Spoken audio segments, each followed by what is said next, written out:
salaamaaleykum suñu mbokk internet yi maa ngi leen di nuyu di leen ziar di leen jox seen wàccuwaay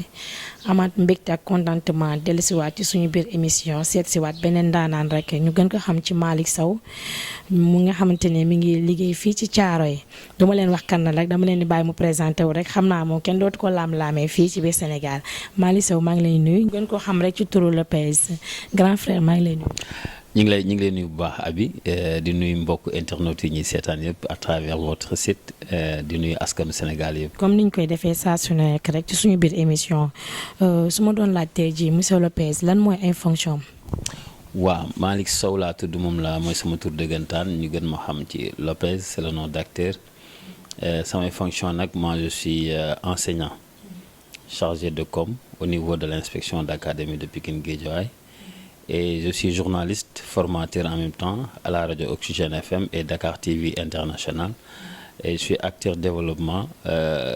également métier yu bëri daal yoo xam te ni mi ngi ci man ma am naa plusieurs casquettes mais loolu sant yàlla la.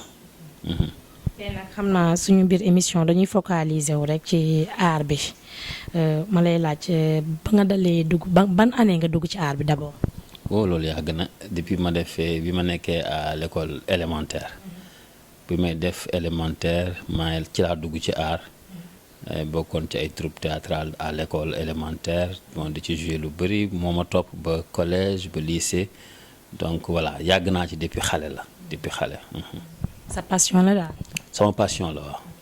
tey jii ñu ngi gis série sénégalais yu bëri gars yi di ci critiquer ñu naan série dafa vulgaire. buñ ci pointe du doigt ñu bari loolu lan nga yaakaar ci ñan la. waaw ci ñuy pointe du doigt la parce que ñoo comprendrewul képp kuy critiquer série c'est parce que da nga comprendrewul qu'est-ce que c'est que le cinéma xam nga cinéma dafa am ay normes yoo xamante ni mënoo def cinéma te doo ko respecter ñi nga xam ni nag ñooy critiquer il faut les regarder généralement ce sont pas des critiques qui viennent des acteurs soo xoolee ñuy critiquer yëpp du ñu ay acteurs ci biir cinéma maanaam ñu nekkul acteurs ñooy critiquer pourquoi parce que comprendre duñu parce que cinéma c'est relater les faits de la société li société bi li ñuy dund loolu ngay relater rek loolu dong la moo tax ñiy critiquer damay jàpp ne ñàkk comprendre li ñuy wax moo tax ñuy waxee noonu. est-ce que kon jotul ñu leen ñuy former nit ñi wala ñu leen di jàngal lan mooy cinéma parce que sénégalais yu bari dañoo jàpp ne luy yeete rek la nit ñi di war a def au lieu que ñuy def lu vulgaire comme par exemple tey jii xam nga Sénégal dafa am façon boo xamante ni moom la ñuy dundee mooy Sénégal dañ koy baaxante naan dëkku diine la pourquoi pas ñuy def ay cinéma ci luy wax ci suñu diine moo gën ñuy def ay cinéma ñii di yéeg ci toog ci kaw la loolu daal lu cosaanu Sénégal lu baaxu Sénégal. waaw le cinéma c'est pas pour faire la promotion de la religion. Le cinéma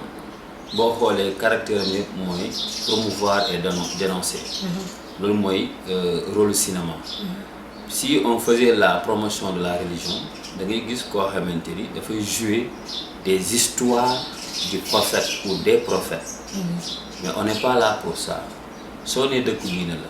nga xool ñun lu ñuy dundee est-ce que ñun lu ñuy dundee dafa wékku ci diine wékkuwul ci diine tey jii on est dans une société wala boo xamante ne état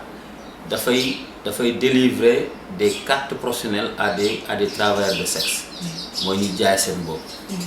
état moo leen jox carte professionnelle loolu lu méngoo ak diine da ngay gis film bu mel ne infidèle maanaam jigéen bu am ay far yu bari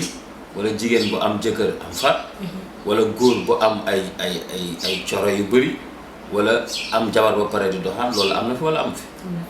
est-ce que loolu méngoog diine la mais cinéma li nit ñi di dund ci société bi loolu ngay jouer pour wan nit ñi ne lii am na ci société bi mais maintenant ñu xool la finalité conséquences yi xam nga ñuy critiquer je prends l'exemple de infidèle mooy ku yamul ci kenn mooy ku fidèlul mais yow su fekkente ne maa ngi def cinéma ma gis ni au Sénégal dans notre société il y a des femmes infidèles il y a des hommes infidèles ma ne naa ko jouer pour montrer aux autres infidèles lan mooy conséquences yi maanaam ku dëkk ci infidélité lan mooy muccam loolu la film bi di wane nañ xool jigéen bi ñu wane ci film bi mu infidèle nan lay mujjee nañ wane góor bi ñuy wane ci film bi mu infidèle nan lay mujjee mu jëm du neex ñàkk a neex googu la ñuy mooy njàngat bi pour ñii seetaan te infidèle mel ne ñooñu mën a am benn recul mën a changer comportement donc c'est ça mais moment bi ñu koy seetaan nag yow da nga naan booy liñ ci wane baaxul affaire yu fekk ne li ñuy wane mooy ñun li ñuy dund dans notre société c'est ça le cinéma. Monsieur Lopez comme ni ñu koy waxee rek ñu ñëw ci coowal corona ku ne xam ne corona instant bi lëmbal na réew mi ba tax na état bi dox na ci ay pàcc ci ku nekk rek li nga yëngu yëkkati na xaalis jox la est-ce que yow jot nga ci xaalis boobu noonu ñu doon séddale pour artistes yi. non man moom jotuma ci xaalis bi l'État ni mu joxee xaalis bi mooy aide Covid bi baaxul parce que booy dimbali nit da ngay def une enquête boo defee une enquête nga xool dans ce secteur qui est impacté parce que le fond c'est pour les impactés nga xool qui est impacté ñi impacté ñoo ko yeyoo benn artiste boo xam ne ci biir corona bi amoon na benn contrat ak benn maison de production corona bi ñëw rupture contrat amatul dara kooku il est impacté koo xamante ni waroon na am ay activités théâtrales recevoir des partenaires ci biir activité boobu association war na ci am dara wala moom ci boppam war na ci am dara corona bi ñëw on interdit les rassemblements alors programme yooyu yàqu kooku impacté la bon su fekkente ni nag état dafa ni aide Covid bi c'est pour les impactés dafa waroon mën a enquête xool parmi les acteurs culturels ñan ñoo impacté wul mais doo jël un fonds boo xamante ni da nga ko ñëw rek ne way aide la pour acteurs culturels rek sànni ko noonu nga jox ko ñoo xamante ni tey jii mën naa wax ni séddale gi ñu ci bari du ma ni ñëpp ñu ci bari nañu ko séddalee baaxul da ngay gis ku ko yelloo kenn du ko jox nga gis koo xam ne yelloowu ko il n'est pas impacté bien vrai qu'étant acteur mais comme impacté wul yoonam newu ci mais kooku day bénéficier wul ce qui veut dire que séddale gi baaxul ni ko état defee baaxul mais dafa am lu mu feeñal encore dafa feeñal ñàkk organisation bi am ci acteurs culturels yi boo jëree le secteur du théâtre par exemple dafa am ñaari entité ba ñett entité y a l'ARCOST am na beneen association bu dul ARCOST am na beneen association boobu dañ leen tuddee les non alignés maanaam bokkuñu ARCOST bokkuñu ci beneen association bi pourquoi parce que ñoom ànduñu ci doxalinu yeneen association yi ba tax ñu ber seen yëfi bopp biñ ko beree nga xool ni milliards yi injectés dans le secteur de la culture surtout le théâtre acteur bu nekk boo koy calculer c'est 30 000 ou 35 000 francs par personne waaw léegi yow boo fekkente ni yow impacté nga tu devais avoir un contrat de 1 million 2 millions ñu lay jox 35 000 loolu mu lay jëriñu la dara nga gis acteur boo xamante ni corona ou pas kenn xamu ko tojul fenn il n'est pas impacté amul contrat amul dara moom bu corona amul woon it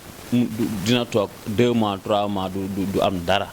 nga yëkkati benn 35 000 jox ko mu lekk ko mais kooku il n'est pas impacté au moment où am na ñu ko gën a soxla sax te yoruñu c'est-à-dire séddale gi baaxul au niveau de l'État mais bi mu ñëwee ci association yi sax ak yenn groupement les mouvements artistiques ñoom aussi à leur niveau séddale gi baaxul da ngay dem ci benn troupe artiste bu nekk ne man am naa 30 000 nga dem ci beneen troupe ñu artiste bu nekk ne la am naa 35 000 nga dem feneen ñu ne man 15 000 lañ ma jox 10 000 am na ñoo xam kenn joxu leen ce qui veut dire que l'État amul même des mécanismes de contrôle pour voir est-ce que l'argent que j'ai injecté dans le secteur du théâtre est-ce que réellement séddale gi baax na wala baaxul loolu nag la gars yi xam moo tax ñu séddalee lu leen neex parce que xam nañ ni dara du leen ci fekk c'est des fonds perdus yoo xamante nañ leen ko sànni nii rek amul contrôle amul dara parce qu'il y avait pas des enquêtes au préalable pour voir qui est impacté qui ne l'est pas malheureusement c'est déplorable maanaam ñoom acteurs culturels yi ñoom ci seen biir dañuy defante loo xamante ni boo ko gisee da nga naan non et voilà lii moo tardé théâtre Sénégal théâtre dafa dee parce que acteurs yi jubawuñ ànduñu defuñu la promotion du théâtre mais chacun cherche à faire sa propre promotion yow tey abi da ngay nekk acteur di yëngu ci théâtre Sénégal jëm kaw bokkul ak yow nga dem kaw ñëpp nag li ñuy dox ci li ñuy wax ci li ñuy def yëpp pour jaay seen bopp la dem ca kaw mais pas pour théâtre Sénégal dem ci kaw. du ma def lu dul jox ko rek mu wax dernier mot tàggatoo ñu tëj suñu émission ba beneen émission incha allah sa dernier mot monsieur Lopez. waaw di la remercier yow Abi di remercier aussi internautes yi ñuy seetaan yëpp. di leen wax ni wax moom yomb. sauf que suñuy xalaat la ñuy demee mais am nañu ñuy seetaan ñoo xam ni ñoo ñu ëpp xalaat ci li ñuy wax. di ñu wax ni kon bu ñu juumee rek ci ñun la. bu dëngee bu jubee ci yàlla la di leen remercier bu baax di leen wax ne rek lépp lu ñu fi wax dañu jàpp ni pour bëgg a defar la. kontaane bu baax a baax moom mi nga xamante ne mooy Malick Sow ñu gën ko xam ci monsieur Lopez du nuyu suñu internet yi di leen gërëm di leen jaajëfal ndax saa su nekk rek suñu dugalee émission ñoom ñooy aimé ñoom ñooy partagé di gërëm ñu fi fekk tamit accueil bi neex nañu trop macha allah kontaan naa bu baax a baax ci yéen fi Amady laa jànge jëf ba beneen émission ci beneen gox incha allah.